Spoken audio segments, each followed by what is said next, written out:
चेहरा ये बदल जाएगा, मेरी आवाज़ ही पहचान है।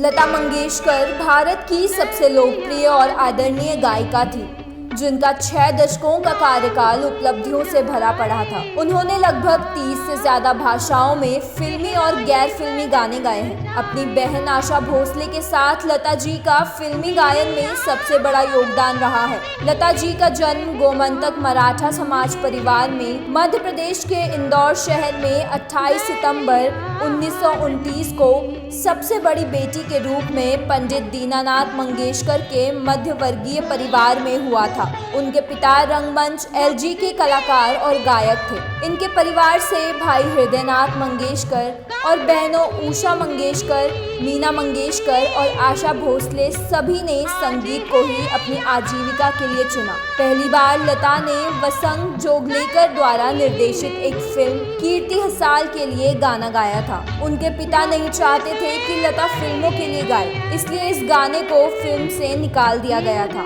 लेकिन उनकी प्रतिभा से वसंत जोगलेकर काफी प्रभावित हुए थे।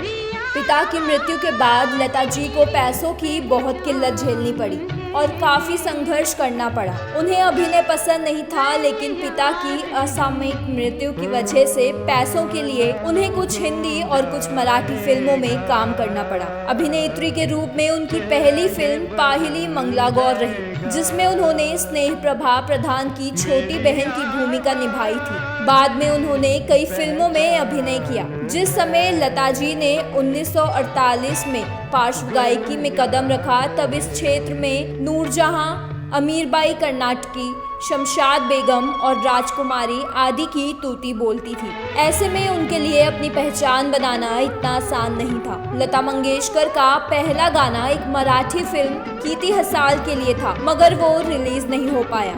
1945 में उस्ताद गुलाम हैदर, जिन्होंने पहले नूरजहां की खोज की थी, अपनी आने वाली फिल्म के लिए लता जी को एक निर्माता के स्टूडियो ले गए, जिसमें कामिनी कौशल मुख्य भूमिका निभा रही थी। वे चाहते थे कि लता उस फिल्म के लिए पार्श्व गायन करे, लेकिन गुलाम हैदर को निराशा हाथ लगी। 1947 में वसंत जोगलेकर ने अपनी फिल्म आपकी सेवा में लता जी को गाने का मौका दिया। इस फिल्म के गानों से लता जी की खूब चर्चा हुई।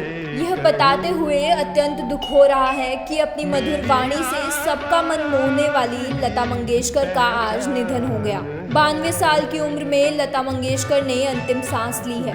लता मंगेशकर के निधन की खबर से मनोरंजन जगत में ही नहीं बल्कि पूरे हिंदुस्तान में सन्नाटा पसर गया है। जानकारी के मुताबिक लता मंगेशकर लगभग 1 महीने से बीमार चल रही थी। 8 जनवरी को उन्हें कोरोना संक्रमित होने के बाद लता मंगेशकर को मुंबई के ब्रीच कैंडी अस्पताल में भर्ती कराया गया था। लता जी को कोरोना के साथ निमोनिया भी हुआ था। लता जी की उम्र को देखते हुए डॉक्टर्स ने उन्हें आईसीयू में एडमिट किया था। तभी से वह लगातार संघर्ष ही कर रही थी। इलाज के दौरान बस 2 दिन के लिए उन्हें वेंटिलेटर से हटाया गया था। फिर जैसे ही उनकी तबीयत बिगड़ने लगी थी, फिर से लता जी को वेंटिलेटर सपोर्ट पर लगाया गया था। आपको बता दें कि सोशल मीडिया में लता जी के निधन की खबर सुन सभी फैंस शॉक्ड हैं।